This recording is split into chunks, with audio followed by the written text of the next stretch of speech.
খাদান। দেব অভিনীত খাদান ছবিটির ট্রেলার সম্প্রতি মুক্তি পেয়েছে। ইতিমধ্যে দর্শকদের মধ্যে ব্যাপক উত্তেজনা সৃষ্টি করেছে।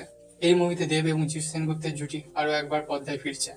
খাদান মুভিটি মূলত পুরুলিয়ার কয়লাখনির প্রেক্ষাপটে দুই বন্ধুর গল্প নিয়ে তৈরি, যারা নানা সময় বিভিন্ন প্রতিকূলতার সম্মুখীন হয়েছে। এই মুভিটি চিত্রনাট্য, পরিচালনা এবং অভিনয়ের দিক থেকে বাংলা সিনেমার মানকে আরও উচ্চতর জায়গায় নিয়ে যাবে বলে আশা করা হচ্ছে।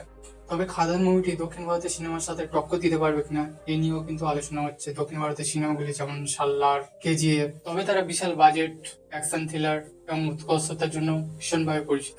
দেবের এই মুভি কি সাউথের ব্লকবাস্টার সিনেমাগুলিকে টক্কর দিতে পারবে?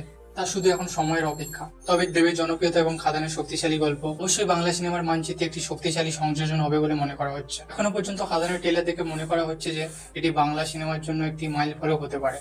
ছবিটি 20 ডিসেম্বর মুক্তি পাচ্ছে। তবে সাউথের সিনেমার সাথে প্রতিযোগিতায় টিকে থাকতে হলে মুভির প্রচার এবং দর্শকদের প্রতিক্রিয়া